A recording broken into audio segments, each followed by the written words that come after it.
भी अमेरिका और ईरान के बीच कुछ बात बनती दिख नहीं रही, लेकिन अब इजराइल और अमेरिका सामने आए हैं। डोनाल्ड ट्रंप के डेप्यूटी ने जब इजराइल को एहसान याद दिलाना शुरू किया तो बेंजामिन नेतन्याहू के मंत्री भी भड़कने लगे और साफ कर दिया कि हम अमेरिका के गुलाम नहीं हैं। वहीं 14 शर्तों वाले जिस शुरुआती समझौते पर ईरान और अमेरिका ने साइन किया था, उसका सबसे पहला और सबसे अहम क्लॉज है कि सभी मोर्चों पर सैन्य ऑपरेशंस की तुरंत और स्थायी समाप्ति, जिसमें साफ तौर पर लेबनान शामिल है। इस डील के साइन होते ही अमेरिका ने अपनी ओर से दुनिया को गारंटी दे दी है कि अब गोलियां नहीं चलेंगी, लेकिन गोलियां क्या बम बरस रहे हैं।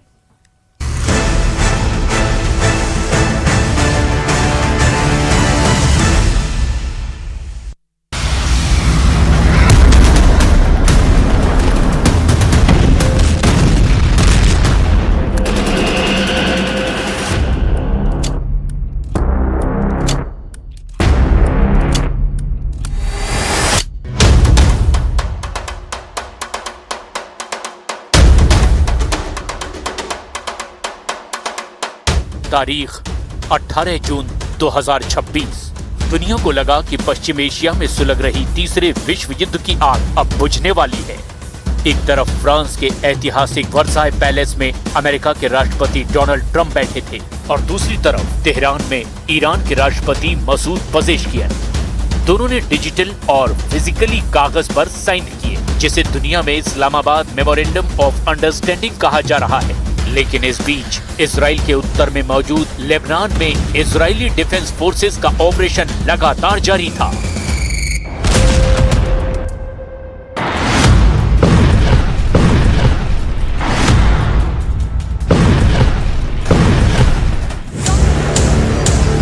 भले ही डील लागू होते ही अमेरिकी सेंट्रल कमांड ने ईरान के बंदरगाहों और हॉर्मुज स्ट्रेट पर लगी अपनी नेवल नाकाबंदी को पूरी तरह से हटा लिया। महीनों से फंसे तेल के टैंकर बाहर निकलने लगे। ऐसा लगा जैसे एक बहुत बड़े खौफनाक तूफान के बाद अचानक शांति छा गई हो। अमेरिका खुश था, ईरान राहत की सांस ले रहा था और ग्लोबल मार्केट में तेल के दाम नीचे गिरने लगे थे। लेकिन जैसे कि ये शांति सिर्फ एक धोखा हो। ये एग्रीमेंट बस एक ऐसा कागज था जिसकी स्याही अभी सूखी भी नहीं थी कि बेरूत और साउथ लेबनान के आसमान में इजराइल के फाइटर जेट्स ने मौत की नई बारिश शुरू कर दी।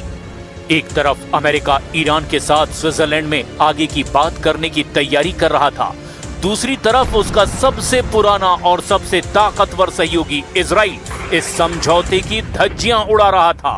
फिर क्या था, बस ईरान ने भी तेवर दिखाने शुरू कर दिए कि अगर लेबनान पर हमले नहीं रुके तो आगे कोई बात नहीं होगी।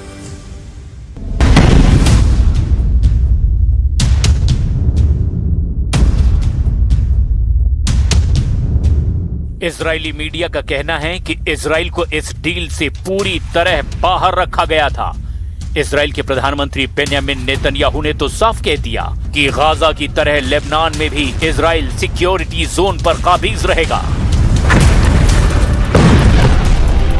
כשם שהחזרנו את הביטחון והשגשוג לעוטף עזה, כך נחזיר את הביטחון והשגשוג ליישובי הצפון. זה מחייב שמירה על רצועת הביטחון בדרום לבנון. זה מחייב שלא נצא משם כל עוד צורכי הביטחון של ישראל. ये एक ऐसा समझौता है जिसको इजराइल जरा भी अहमियत नहीं दे रहा। 18 जून 2026 को समझौते पर साइन हुए। ट्रंप ने ऐलान कर दिया हर मोर्चे पर युद्ध समाप्त हो गया और 19 जून 2026 को 24 घंटे भी नहीं बीते थे और इजराइल ने गाजा में ड्रोन हमला कर दिया और लेबनान के अलग अलग शहरों में बमों की बारिश कर दी और समझौते को ठेंगा दिखा दिया। जमकर गिराए इजराइल ने बम।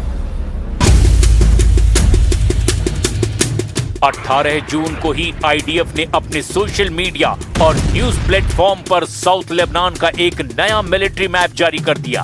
द मीडिया लाइन की रिपोर्ट के मुताबिक इस नक्शे में साफ तौर पर दिखाया गया कि इजरायली सैनिक लेबनान की सीमा के अंदर 10 किलोमीटर गहरे सिक्योरिटी जोन में तैनात हैं और वे किसी भी हाल में वहां से वापस नहीं लौटेंगे। इजराइल का तर्क बहुत सीधा और आक्रामक है। जब तक हिजबुल्लाह का पूरा नेटवर्क, उसके हथियारों के डिपो और उसके कमांडरों को जड़ से खाक में नहीं मिला दिया जाता, तब तक लेबनान से एक भी इजरायली सैनिक पीछे नहीं हटेगा। इजराइल इस बात को अच्छी तरह से जानता है कि अगर आज उसने हिजबुल्लाह को छोड़ दिया तो उसके लिए भविष्य का सबसे बड़ा नासूर ये बन जाएगा। Allahu Akbar. Allahu Akbar. Allahu Akbar. 2 मार्च 2026 के बाद लेबनान में अब तक 3,912 लोग मारे जा चुके हैं और 11,873 से ज्यादा लोग इसमें घायल हुए हैं, जबकि 10 लाख से ज्यादा लोग अपना घर छोड़ने पर मजबूर हो गए। अमेरिका की शांति की दुहाई के बीच भी 18 जून की रात को साउथ लेबनान में इजराइल के हमलों ने 16 लोगों की जान ले ली। हिजबुल्लाह भी जवाबी हमला कर रहा है और 2 मार्च 2026 के बाद इन हमलों में 35 इजरायली सैनिक मारे गए हैं।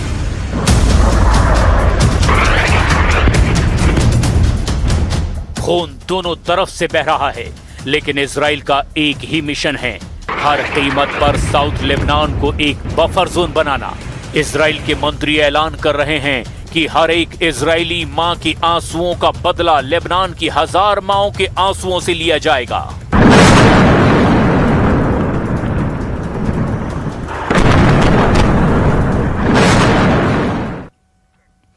और इजराइल के इस तेवर ने वॉशिंगटन में बैठे ट्रंप प्रशासन के पसीने छुड़ा दिए हैं। अमेरिका, जिसने पूरी दुनिया के सामने यह दावा किया था कि उसने युद्ध रुकवा दिया है, उसकी बात की कोई कीमत नहीं रह गई। जो ट्रंप G7 की मीटिंग में 1 घंटे की देरी से पहुंचते हैं और कहते हैं आई एम द बॉस, उनके लिए तो इजराइल के ये तेवर नाकाबिले बर्दाश्त हैं। एक तरह से अब यह साफ होने लगा है कि डोनाल्ड ट्रंप को बेंजामिन नेतन्याहू अपनी जंग में खींच कर ले आए हैं और अब जब अमेरिका को पीछे हटना पड़ रहा है तो नेतन्याहू ट्रंप के साथ बिल्कुल खड़ा होना नहीं चाहते, वो हार नहीं मानना चाहते।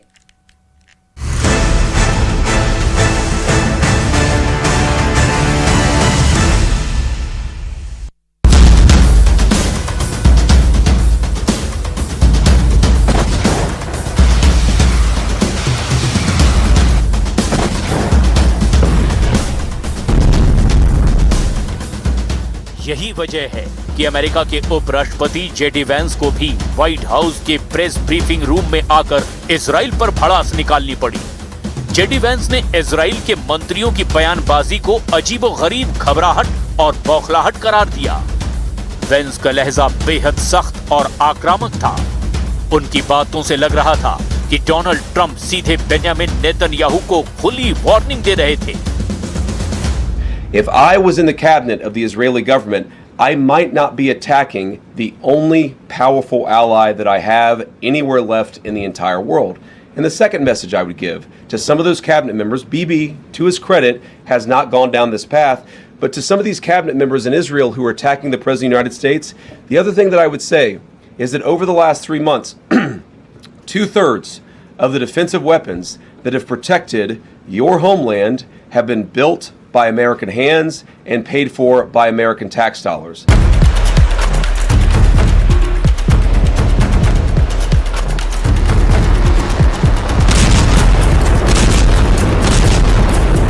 $110 दिन के बाद कुछ बात बनती दिख रही थी, लेकिन अब इजराइल और अमेरिका आमने सामने हैं। डोनाल्ड ट्रंप के डिप्टी ने जब इजराइल को एहसान याद दिलाना शुरू किया तो बेंजामिन नेतन्याहू के मंत्री भी भड़कने लगे और साफ कर दिया कि हम अमेरिका के गुलाम नहीं हैं। इजराइल के national security minister Itamar Ben Gvir ने कहा, ट्रंप का समझौता हम पर लागू नहीं होता, इजराइल अमेरिका के अधीन नहीं है। इजरायली मिनिस्टर मिकी जोहर ने एहसान गिनाए, कहा कि हमने खुफिया जानकारियां दी, अमेरिकियों की जान बचाई। अमेरिकी सेना इजरायली टेक का इस्तेमाल करती है। फाइनेंस मिनिस्टर बेजालेल स्मोट्रिच ने कहा, ईरान के साथ हुआ समझौता इजराइल और पूरी आजाद दुनिया के लिए बुरा है। डिफेंस मिनिस्टर इजराइल कार्ड्स ने तो ऐलान ही कर दिया कि इजरायली सेना लेबनान, सीरिया और गाजा के सिक्योरिटी जोन्स में अनिश्चित काल तक बनी रहेगी।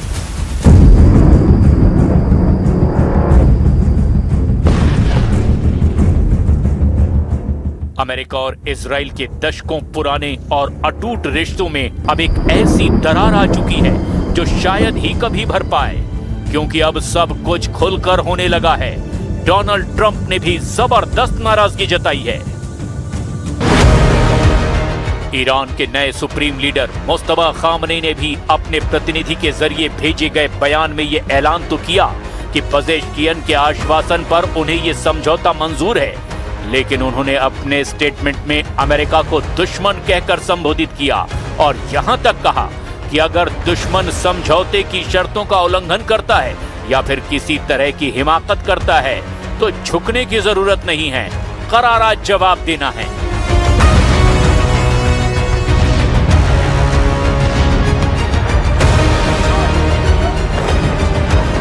ईरान ने साफ कर दिया कि अमेरिका की ये जिम्मेदारी है कि वो इजराइल को लेबनान से बाहर निकाले, और इजराइल तो अमेरिका की सुन भी नहीं रहा। इजराइल न सिर्फ खुलकर ट्रंप के एक तरफा किए गए समझौते को नकार रहा है, बल्कि वो लेबनान और गाजा में बम बरसाकर ये जाहिर भी कर रहा है कि डोनाल्ड ट्रंप कोई नहीं है जो इजराइल के मामलों में कोई फैसला लें।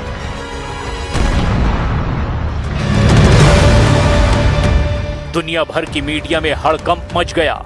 जिस शांति का ढिंढोरा अमेरिका पीट रहा था वो तो 24 घंटे भी नहीं टिक पाई। अमेरिका ने कागज पर युद्ध जरूर रोक दिया, लेकिन जमीन पर आग अभी भी धधक रही थी। CNN और अल जजीरा की रिपोर्ट के मुताबिक इजराइल ने सिक्योरिटी जोन के नाम पर गाजा, लेबनान और सीरिया में लगभग 1000 वर्ग किलोमीटर जमीन पर अपना मिलिट्री कब्जा कर लिया है। इजराइल किसी भी कीमत पर अपनी सैन्य बढ़त को खोना नहीं चाहता। उसे डर है कि इस डील के जरिए अगर ईरान से पाबंदियां हट गई और उसे $300 बिलियन के कंस्ट्रक्शन फंड का एक्सेस मिल गया तो वो पैसा सीधे हिजबुल्लाह और हमास जैसे प्रॉक्सी गुटों को और ताकतवर बनाएगा।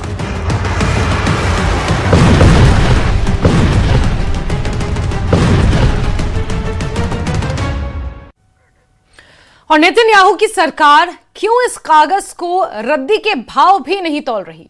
इसका जवाब है ईरान अमेरिका के अग्रीमेंट की शर्त नंबर 10।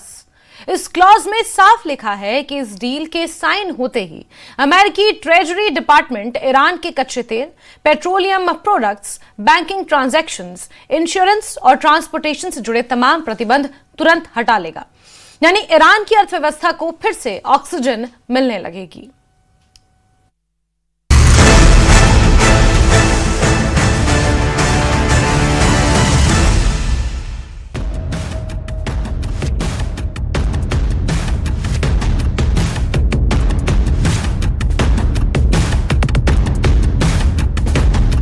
जिस ईरान की इकोनॉमी को अमेरिका ने महीनों तक मैक्सिमम प्रेशर और नेवल नाकाबंदी के जरिए चोक करके रखा था, उसे अब पूरी तरह से आजाद कर दिया गया है।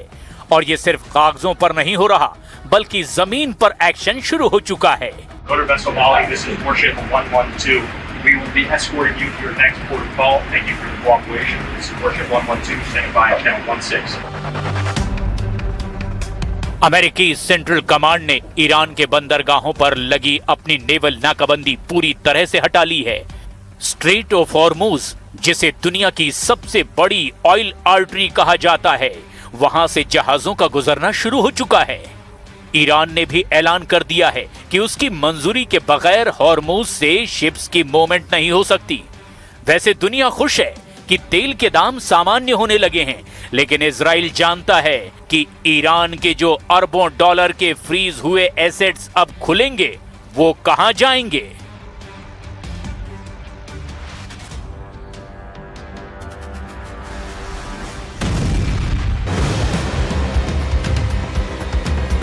बेन्यामिन नेतन्याहू की कैबिनेट इन शर्तों को लेकर इसीलिए चिंतित है क्योंकि उन्हें खतरा दिखाई दे रहा है।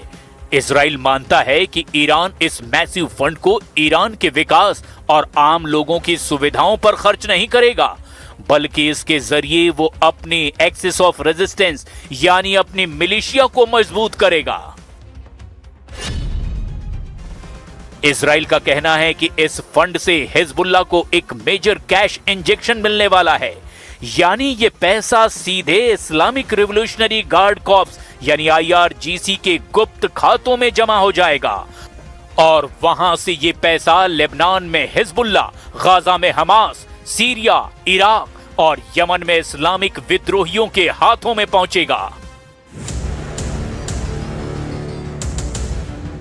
इजराइल का पूरा सिस्टम इस बात से हिल गया है कि जिस दुश्मन को उन्होंने पिछले 110 दिनों की जंग में अपनी पूरी ताकत लगाकर कमजोर कर दिया, उसे अमेरिका $300 बिलियन की संजीवनी बूटी पिला रहा है।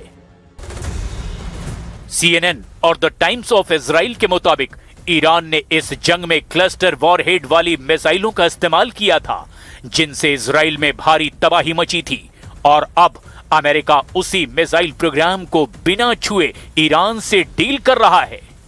ऊपर से अमेरिकी उपराष्ट्रपति JD वैंस जले पर नमक छिड़क रहे हैं। It's very simple. You can't tell a country, whether Israel or Iran, they're not allowed to have any self-defense. That's not what the president has asked. That's not what the president has requested. But as part of the final deal, what we want to see is Iran not funding regional instability, funding regional terrorism, and of course trying to rebuild their nuclear weapons program. यही वजह है कि दो दोस्तों में ठन चुकी है। इजराइल ने साफ कह दिया कि उसका बदला अभी बाकी है। वहीं टाइम्स ऑफ इजराइल की एक रिपोर्ट में दावा किया गया कि IRGC ने अमेरिका और इजराइल को चकमा देने के लिए इराक में अपने कोवर्ट सेल्स या गुप्त ठिकाने बनाने शुरू कर दिए हैं, ताकि गल्फ में मौजूद अमेरिकी ठिकानों पर छिपकर हमले किए जा सकें। वहीं इजरायली मीडिया ने इजराइल के खुफिया एजेंसियों मोसाद और शिन बेट के सूत्रों के हवाले से खबर चलाई कि ये डील कभी भी फाइनल डील में नहीं बदल पाएगी। इसी डर और बिग पिक्चर को देखते हुए इजराइल ने लेबनान में अपने ग्राउंड ऑपरेशंस रोकने से साफ इनकार कर दिया है। बेंजामिन नेतन्याहू और उनके जनरलों को इस बिग पिक्चर का अंदाजा हो चुका है। वो जानते हैं कि डोनाल्ड ट्रंप की राजनीतिक मजबूरी थी इस जंग को रोकना, क्योंकि अमेरिका में पेट्रोल और खाद के दाम बढ़ रहे थे और चुनाव भी सिर पर थे। हालांकि अमेरिका का दावा है कि नेतन्याहू का जंग में बने रहना भी चुनावी मजबूरी है। सबसे ताकतवर मुल्क जो 28 फरवरी 2026 को ऑपरेशन एपिक फ्यूरी के नाम से ईरान के तख्ता पलट करने और उसके इस्लामिक शासन को खत्म करने के इरादे से उतरा था, वो महज 110 दिनों के अंदर उसी इस्लामिक शासन के सामने घुटने टेकने पर मजबूर क्यों हो गया? आखिर क्या वजह थी कि अमेरिका को बिना कोई ठोस सैन्य जीत हासिल किए अपनी सारी जिद छोड़कर MOU साइन करना पड़ा?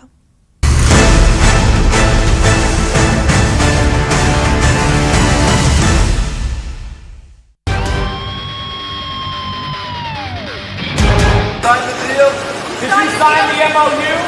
It's signed. It's signed. Signed it. It was signed. इसका जवाब अमेरिका की उस बेबसी, भारी नुकसान और ट्रंप की उन राजनीतिक मजबूरियों में छिपा है जिसने अमेरिका को अंदर तक हिलाकर रख दिया है। अमेरिका की जनता के लिए ये एक और कभी ना खत्म होने वाली जंग बनती जा रही थी। अमेरिका अपने जवानों को खोता जा रहा था। अमेरिकियों के टैक्स के पैसे से खरीदी गई मिसाइलें खर्च हो रही थी। अमेरिकियों को महंगी गैस, पेट्रोल और खाद खरीदनी पड़ रही थी, यानी नुकसान ही नुकसान। और मिड टर्म इलेक्शंस के लिए ट्रंप को यह जंग बहुत भारी पड़ रही थी। वो खुद चुनावी रैलियों में वायदे कर रहे थे कि जंग बस खत्म ही होने वाली है और खाद और गैस की कीमतें कम होने वाली है। We're at a point we're going to come out of Iran very quickly, and it's going to be very strong, one way or the other, whether it's a piece of paper or the very tough way, okay? The very tough way is maybe the easier way, but we're going to come out and your fertilizer prices are going to go way down, just like they were 4 months ago. Your fertilizer's down, your energy's down, your oil, your gas is all coming way down. Trump की political time clock तेजी से टिक टिक कर रही थी। CNN की एक report के मुताबिक ट्रंप के आर्थिक अप्रूवल रेट ने एक नया निचला स्तर छू लिया था। ट्रंप के लिए अब ईरान को हराने से ज्यादा जरूरी था अमेरिका के मार्केट को बचाना और कीमतों को नीचे लाना। इसीलिए अमेरिका ने ईरान से बाहर निकलने का फैसला किया और एक ऐसा एग्रीमेंट किया जो उनके दोस्तों को मंजूर नहीं।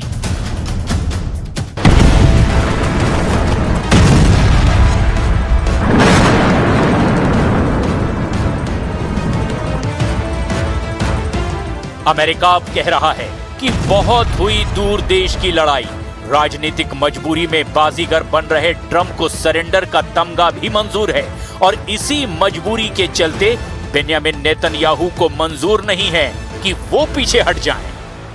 We should be extra worried about the upcoming Israeli move, especially with that we know that we are very close, or the Israeli election is on the door, or very close to be. We are very close to the Israeli election. And